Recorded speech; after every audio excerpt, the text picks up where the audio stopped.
To learn about the off-grid lifestyle and to be inspired to live your dreams, click subscribe so you don't miss anything. Hit the bell notification. Thought I'd come and talk to you today way out deep in our woods. Probably the camper is way over there. You might be able to see the break in the tree line there. Out here in the woods in the late spring, early summer, here in June 1st it is. I tell you, this is absolutely fantastic. Been out here all morning working, so I apologize for my appearance. I'm all sweaty and hair's dirty. The sun's peeking through the tree canopy. Just spots of sun here and there. You can see it kind of just here, and it's beautiful. I tell you, I've never really got to see this in my life before, which is why I want to talk to you today. I think I've been a hypocrite for a long while since I've been here. I've been telling you to come out here and live your dream, whatever the dream is. I'm not telling you to live off-grid. You're watching this channel for some reason. I keep saying, overcome your fears and come out here and do your dream. And I try to explain to you how we've saved money and was able to just overcome all kinds of obstacles and come out here. But for me, changing my lifestyle has always been easy. So it's like me telling you to go swimming if you've never been swimming before, but I swim all the time. I'm a really good swimmer, but if you've never swam before and I just push you in, you're not gonna do well. When I got out of high school, I had a girlfriend, a high school sweetheart, and I went into boot camp right after high school in Chicago, and then I went over to Groton, Connecticut for sub-school, and then I came home on vacation, and my high school sweetheart and I got married. And we went to Washington State. I mean, here we live in Missouri, middle of the country, and we went to the furthest point on the map, Bremerton, Washington, and the only thing we had was 3 suitcases apiece. That's, I think, all we were allowed to have. And we got to Seattle, SeaTac Airport. We found a bus to take us to Bremerton, and we had absolutely no place to go. We didn't have an apartment. We didn't have anything. We went to a hotel room. And the backup plan was if we couldn't figure this out, I would go live on the Navy base and I would send my wife home. That was the plan. So we stayed in a hotel room for a week. We ended up finding a non-furnished apartment just down the street from the hotel room. And I think it was only 2 or 3 miles from the Navy base. So we rented the apartment, very low on money by this time. And we paid for airplane tickets, hotel rooms, got the apartment, have no furniture. And we're really struggling to get food, but we made it. The whole time, I don't think I was ever afraid. Now, of course, I was young and stupid then. Well, fast forward a few years, and I had a really good job in Des Moines, Iowa. This was back in, I think, 1999. I decided that I was just gonna quit my job and start my business, started a consulting firm. I really didn't know what I was doing. I had some extra cash laying around. I remember I picked up the phone to make my first cold call. You know, I was trying to pick up sales. I was doing cold call sales. Never done cold call sales. Picked up the phone and I dialed the number and I held the phone in my ear and the secretary picked up the phone. Hi, how may I help you? And I froze. I didn't realize, I guess, that the secretary was going to pick up. And I didn't have a line to say, can you connect me to the president of the organization or whoever's in charge? And I just hung the phone up. I got through it. And for 10 years, I ran my own company. I was able to raise my daughter and bought a house with the money that I made from my own business. Then I quit that, decided to go back to work, and then decided, you know what? We were gonna go live as nomads, traveling the country in a pop-up camper. And we were very successful. Again, this is just kind of my nature. You know, I'm tired of doing something, I do something else, I guess, I don't know. And so then we did that for 3 years. The pop-up camper burned down. We built the truck camper and we continued on our adventure for 2 more years, and we decided, okay, that was enough of that. And so we decided that we were going to settle down, and I really do think this time I'm ready to settle down. I'm pretty much, let's just settle down and stop changing my lifestyle so much. I guess I'm just getting to the age. It's not that I'm frightened of anything. I just can't imagine doing anything else now. I'm just kind of happy doing this. We decided to buy this property, take the truck camper off the truck, set it down on the property, and live in the truck camper until we build a tiny house. We're gonna live off-grid with solar panels, a well water, wood heat, and I'm out here in the woods cutting wood down in the middle of summer.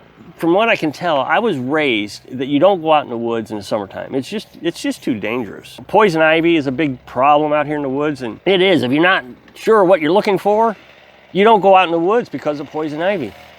And of course, now that I'm older, I know what poison ivy looks like. I can identify it. For example, we were pretty sure this wasn't poison ivy, but it looks very similar to poison ivy, but it's not. It's just a 5-leaf thing. Poison ivy is 3 leaves. Ticks is another big problem here in the state of Missouri. Ticks carry Lyme disease. I really hope that I see possums real soon. I hear that possums can eat like 300 ticks a day, but ticks, have been a nightmare here. But again, it's not that hard to control. I've been out here for 2 weeks now in the woods, and I spray down with DEET bug spray. I've been able to keep the ticks off me, but I must admit, the biggest fear I've had in my entire life is snakes. And I just told you the other day, just a couple days ago, that a copperhead struck at me. In my past, copperhead snake striking at me would have just froze me. I would not have been able to do much after that. That's how terrified I have been of snakes my entire life. It got so bad about 20 years ago, 15 years ago, that I couldn't even sleep anymore. I was having nightmares almost every night about snakes. They were in the yard. Water moccasins was the big one. I was always having nightmares about water moccasins. So one night I was having a nightmare. We were in the middle of doing construction in the house, tearing down walls, rebuilding new walls, replacing doors. And I was having another nightmare, and snakes were rolling in the house, coming through the walls. All the places we had done construction in my dream, snakes was coming through. I woke my wife up. I was still asleep, apparently, but I woke my wife up and I yelled at her, "I wish you would close the bleeping door because snakes are coming in." And that's when I knew that I just wasn't able to handle my phobia anymore. So I sought out some help, and I was able to find someone to help me deal with it. I got hypnotized. Now, when you think of hypnotists, you think you go up on the stage and you quack like a chicken, and it's not really like that. What it is just kind of a meditative state. She talks to you real softly, and you don't even really kind of remember what she's talking about. Maybe some key phrases is the things you hear, you pick up on. And so I got hypnotized, and she told me 3 things that I need to reflect on when I start thinking about snakes, or I see a snake, or I become scared of snakes. 1, what is my favorite color? And I picked red at the time. Blue is actually my favorite color, but red is the one I picked. It's probably my second most favorite color. And then she said, remember a favorite moment in your childhood. Well, I remember 2 moments in my childhood. It was in the same house. It was Christmas morning. I got my bicycle. But I also had a kite, and the kite I got in the springtime when it was real windy. It was a butterfly kite. It had butterflies on it. Really pretty kite. And so I mixed those 2 up. So I have a Christmas tree with a kite. And then she said, imagine yourself out in the middle of a field full of grass, and you're running through the grass. Every time I think of a snake or get scared of a snake, for 20 years now, I would reflect on being in a red room, the room where the Christmas tree was, with a kite hanging in it. And the house is in the middle of a field. And that relaxes me and makes me forget about the emotion of the snake. Well, I haven't really thought about that much recently. As a matter of fact, just the other day I was telling you I was struck out by a copperhead. But that's not what I did. I didn't reflect on that emotion. What I did was I took control of my fear. And so I made these little coffee can leg covers. That way, if a snake strikes at me, hopefully he'll hit the coffee can and not my leg, which is actually making me feel even better about being out here than the hypnotized scene that I have. So I'm trying to push myself to come out in these woods, overcoming a terrifying, paralyzing fear that I have. I would not have been able to do this 10 years ago, 15 years ago. It would have been impossible to do. So what I'm suggesting is find a method that will help you overcome your fear. And I don't mean like, okay, just overcome your fear, get over it. No, I'm saying, okay, this scares me.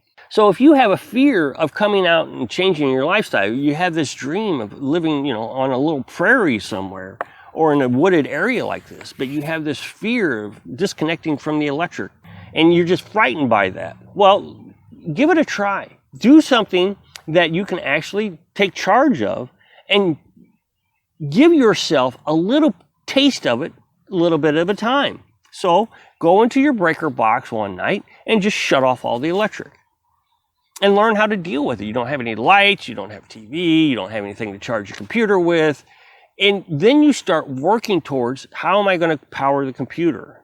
How am I going to power my alarm clock? And then the next morning, when you get through it, turn the power back on. Just give yourself little doses of it at a time, which is exactly what I've been doing out here. This is the deepest I've been in these woods since I've started. I've always just went right to the edge of the tree line over there. Well, so now I've come all the way past the other side of the creek. So I've had to just kind of work my way into the deepest part of our property here. And so just work your way into overcoming your fear so you can live your dream. I hope I inspire you today to overcome your fears so you can live your dream. Thanks for watching.